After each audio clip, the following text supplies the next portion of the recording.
Hi friends, welcome to Vilasini hobbies channel. ಎಳನೀರು ಪ್ರತಿಯೊಬ್ಬರು ಇಷ್ಟಪಡ್ತಾರಲ್ವಾ. ಇದು ಹೆಲ್ತಿಗೆ ತುಂಬನೇ ಒಳ್ಳೆಯದು. ಹಾಗೆ ಖಾಲಿ ಹೊಟ್ಟೆಲಿ ಇದನ್ನು ನಾವು ಕುಡಿದಾಗ ನಮ್ಮ ಬಾಡಿಗೆ ಎಷ್ಟೋ ತಂಪನ್ನು ಕೊಡುತ್ತೆ. ಹಾಗೆ ಎಷ್ಟೋ ರೋಗಗಳಿಗೆ ಇದು ರಾಮಬಾಣ. ಓಕೆನಾ. ಹಾಗೆ ಇದ್ರದ್ದು ಚಿಪ್ ಇದೆಯಲ್ವಾ, ನಾವು ಎಳನೀರನ್ನು ಕುಡಿದು ಚಿಪ್ಪನ್ನು ಬೀಸಾಕ್ತೀವಿ ಅಲ್ವಾ. ಆ ಚಿಪ್ಪಿನ ಉಪಯೋಗ ಇವತ್ತಿನ ವಿಡಿಯೋದಲ್ಲಿ ನಾನು ಹೇಳ್ತೀನಿ. ಓಕೆನಾ. ನೀವು ಗಿಡಗಳು ಅಂದರೆ ಸಸ್ಯಗಳನ್ನು ನೆಡುವಂತಹ ಪ್ರಿಯರಾಗಿದ್ದರೆ ಈ ವಿಡಿಯೋವನ್ನು ನೋಡಿ, ಪೂರ್ತಿ ವಿಡಿಯೋ ನೋಡಿ. ನಾನು ಇದ್ರದ್ದು ಉಪಯೋಗ ಅಂದರೆ ಸಸ್ಯಗಳಿಗೆ ಹೇಗೆ ಇದ್ರ ಉಪಯೋಗ ನಾವು ಪಡೆದುಕೊಳ್ಳಬಹುದು ಅನ್ನೋದನ್ನ ತೋರಿಸ್ಕೊಡ್ತೀನಿ. ಓಕೆನಾ. ಹಾಗೆ ಫಸ್ಟ್ ಟೈಮ್ ನನ್ನ ವಿಡಿಯೋ ನೋಡೋರಾದರೆ ಸಬ್ಸ್ಕ್ರೈಬ್ ಮಾಡ್ಕೊಂಡು ನೋಡಿ, ಸಪೋರ್ಟ್ ಮಾಡಿ ಅಂತ ಕೇಳ್ಕೊತೀನಿ. ನೀವು ಈ ಎಳನೀರನ್ನು ಕುಡಿತೀರಿ ಮಾರ್ಕೆಟಿಗೆ ಹೋದಾಗ, ಹಾಗೆ ಎಳನೀರನ್ನು ಕುಡಿದು ಅಲ್ಲೇ ಬೀಸಾಕಿ ಬರ್ತೀರಿ ಅಲ್ವಾ. ಇನ್ನು ಮುಂದೆ ಈ ರೀತಿ ಮಾಡಬೇಡಿ. ನೀವು ಆ ಎಳನೀರನ್ನು ನೀವು ಕುಡಿದು ನಂತರ ಚಿಪ್ಪಿರತ್ತಲ್ವಾ, ಒಂದು ಕವರಲ್ಲಿ ಹಾಕಿ ಮನೆಗೆ ತನ್ನಿ. ನಿಮಗೆ ಗಿಡಗಳು ಬೆಳೆಸ್ತೀರಲ್ವ, ಆ ಗಿಡಕ್ಕೆ ಇದರ ಉಪಯೋಗವನ್ನು ನೀವು ಪಡ್ಕೋಬಹುದು. ಓಕೆನಾ. ಹಾಗೆ ಈ ಎಳನೀರು ತುಂಬನೇ ಆರೋಗ್ಯಕ್ಕೂ ಒಳ್ಳೆಯದು. ಹಾಗೆ ಎಳನೀರಿನ ಚಿಪ್ ಇದೆಯಲ್ವಾ, ಅದು ಕೂಡ ತುಂಬನೇ ಒಳ್ಳೆಯದು. ಇದರಲ್ಲಿ ಗಿಡಗಳು ಬೆಳೀಲಿಕ್ಕೆ ಅನುಕೂಲ ಆಗುವಂತಹ ಎಲ್ಲ ವಸ್ತುಗಳು ಇದರಲ್ಲಿ ಇರುತ್ತೆ. ಹಾಗಾಗಿ ಈ ಎಳನೀರನ್ನು ಉಪಯೋಗ ತುಂಬನೇ ಇದೆ. ಓಕೆನಾ. ಗಿಡಗಳಿಗೆ ಇದರ ಉಪಯೋಗ ಏನಿದೆ ಎಳನೀರನ್ನು ಕೊಡ್ತಾಗ ಚಿಪ್ಪನ್ನು 2 ಅಥವಾ 3 ಭಾಗ ಮಾಡಿ ಒಣಗಿಸಿ ಇಟ್ಕೋಬೇಕು. ಚೆನ್ನಾಗಿ ಒಣಗಿರಬೇಕು. ಹಾಗೆ ಅದು ಎಷ್ಟಿದೆ ನೋಡಿ, ಅದಕ್ಕೆ ತಕ್ಕಷ್ಟು ಮಣ್ಣನ್ನು ಇಟ್ಕೋಬೇಕು. ನಾನೀಗ ಒಂದು ಸ್ವಲ್ಪ ಇದೆಯಲ್ವಾ, ಸ್ವಲ್ಪ ಅಂದರೆ ಸುಮಾರು ಇದೆ. ಇದರಲ್ಲಿ ಒಂದು 10 ರಿಂದ 15 ಎಳನೀರು ಇದೆ. ಅದು 2 ಭಾಗ ಮಾಡಿದಾಗ ಡಬಲ್ ಆಗತ್ತಲ್ವ, ಅಷ್ಟಿದೆ. ಇದಕ್ಕೊಂದು ಚಿಕ್ಕ ಡಬ್ಬ ಆಗುವಷ್ಟು, ಬಕೆಟ್ ಆಗುವಷ್ಟು ಮಣ್ಣನ್ನು ತಗೊಂಡು ತಳದಲ್ಲಿ ಹಾಕಿ ಇಡ್ತೀನಿ ಫಸ್ಟು. ಓಕೆನಾ. ಅದ್ರ ಮೇಲ್ಗಡೆ ಈ ರೀತಿ ಚಿಪ್ಪನ್ನು ಇಡಬೇಕು. ಎಳನೀರಿನ ಚಿಪ್ಪನ್ನು ಸರಿಯಾಗಿ ಇಡಬೇಕು. ನಂತರ ನಿಮ್ಮಲ್ಲಿ ಏನೇನಿದೆ ನೋಡಿ, ಅಂದರೆ ಎಲೆ ಇರ್ಬೋದು, ಡ್ರೈ ಎಲೆ ಇರ್ಬೋದು, ಸಗಣಿ, ಒಣದು ಸಗಣಿ, ಇಲ್ಲ ಅಂದರೆ ಇದು ಯಾವುದೂ ಇಲ್ಲ ನಿಮ್ಮ ಹತ್ರ ಅಂದರೆ ಒಂದು ಪೇಪರಿಂದ ನೀವು ಅದು ಸುಟ್ಟಿ ಬೂದಿ ಆಗಬೇಕು. ಓಕೆನಾ. ಆ ರೀತಿ ನೀವು ಸುಡಬೇಕು.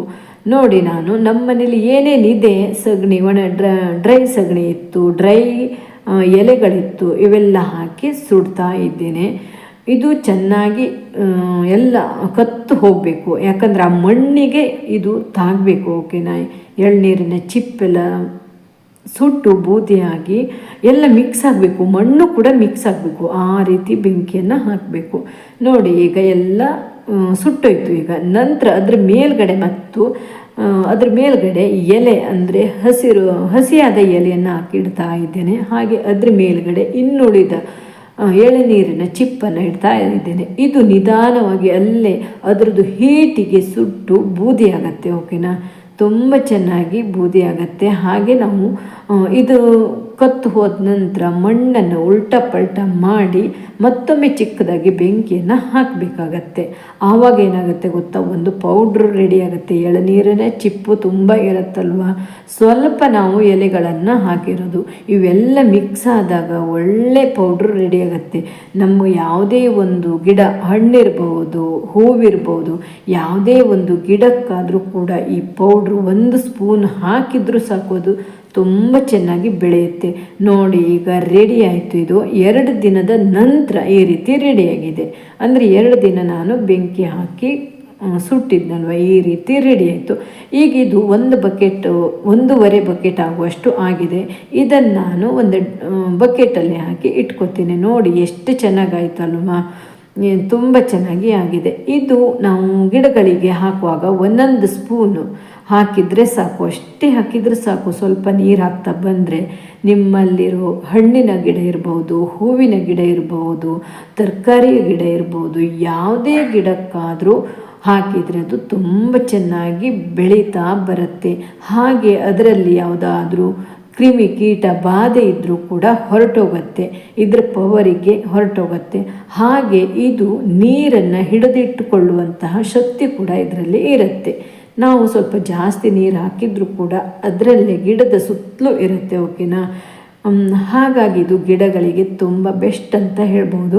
ಗಿಡಗಳು ಬೆಳಿಲಿಕ್ಕೂ ಕೂಡ ಅನುಕೂಲ ಆಗತ್ತೆ, ತುಂಬ ಚೆನ್ನಾಗಿ ಬೆಳೆಯುತ್ತೆ. ಗ್ರೀನ್ ಆದ ಗಿಡಗಳನ್ನು ನಾವು ನೋಡ್ಬೋದು. ನೋಡಿ, ತುಂಬ ಈಸಿ ಇದೆ ಅಲ್ವಾ ಫ್ರೆಂಡ್ಸ್? ತುಂಬಾ ಸಿಂಪಲ್ ಆಗಿದೆ. ನಾವು ಎಳ್ನೀರನ್ನು ಬೀಸಾಡುವ ಬದಲು ಈ ರೀತಿ ನಾವು ಮಾಡಿ ಒಂದು ಡಬ್ಬಲ್ ಹಾಕಿ ಇಟ್ಕೊಂಡ್ರೂ ಕೂಡ ನಾವು ಎಷ್ಟು ಬೇಕು ಅಷ್ಟು ನಾವು ಗಿಡಗಳನ್ನು ಬೆಳಿಬಹುದು. ನೀವೇನಾದರೂ ಈ ಗಿಡ ಬೆಳೆಸುವ ಪ್ರಿಯರಾಗಿದ್ದರೆ ಈ ರೀತಿ ಮಾಡಿ ಇಟ್ಟುಕೊಂಡು ಒಂದು ಸಲ ನೀವು ಟ್ರೈ ಮಾಡಿ. ಇದ್ರದ್ದು ಪವರ್ ಏನು, ರಿಸಲ್ಟ್ ಏನು ಎಲ್ಲವೂ ನಿಮಗೆ ತಿಳಿಯುತ್ತೆ. ನೀವೇ ಕಮೆಂಟ್ ಮಾಡಿ ಹೇಳ್ತೀರಾ, ಹೌದು ತುಂಬ ಚೆನ್ನಾಗಿ ಆಗಿದೆ, ನಾನು ಗಿಡಗಳನ್ನು ನೆಟ್ಟಿದ್ದೀನಿ ಅಂತ ನೀವು ಹೇಳ್ತೀರಾ. ನೀವು ಮಾರ್ಕೆಟಲ್ಲಿ ಏನಾದರೂ ನೀವು ಗಿಡಗಳಿಗೆ ಬೇಕಾಗುವಂಥ ಈ ರೀತಿ ಪೌಡ್ರೆಲ್ಲ ತರಲಿಕ್ಕೆ ಹೋದರೆ ತುಂಬ ಕಾಸ್ಟ್ಲಿ ಇರುತ್ತೆ. ನಿಮಗೆ ಸಿಗತ್ತೆ ಮಾರ್ಕೆಟಲ್ಲಿ, ಅಂದರೆ ತರಕಾರಿ ಸಿಪ್ಪೆಯಿಂದ ಮಾಡಿರೋದು ಕಂಪೋಸ್ಟ್ ಅಂತೀವಲ್ವಾ, ಅದೆಲ್ಲ ಸಿಗತ್ತೆ. ಕಂಪೋಸ್ಟ್ ಸಿಗತ್ತೆ, ರೇಟ್ ಇರುತ್ತೆ. ಇದನ್ನು ನಾವು ಮನೆಯಲ್ಲೇ ನಾವು ಕಂಪೋಸ್ಟ್ ರೀತಿಯಲ್ಲಿ ನಾವು ಎಳನೀರಿನ ಚಿಪ್ಪಿಂದ ನಾವು ಕಂಪೋಸ್ಟನ್ನು ರೆಡಿ ಮಾಡಿ ಇಟ್ಕೋಬಹುದು. ತುಂಬ ಚೆನ್ನಾಗಿ ಬೆಳೆಯುತ್ತೆ. ನಮಗೆ ಯಾವುದು ಬೇಕು, ಹೂವಿನ ಗಿಡ ಬೇಕಾ ಅಥವಾ ತರಕಾರಿ ಗಿಡ ಬೇಕಾ, ಹಣ್ಣಿನ ಗಿಡ ಬೇಕಾ, ಯಾವುದೇ ಒಂದು ಗಿಡವನ್ನು ನಾವು ಯಾವುದೇ ತಲೆನೋವಿಲ್ಲದೆ ನಾವು ಬೆಳೆಸ್ಕೋಬಹುದು.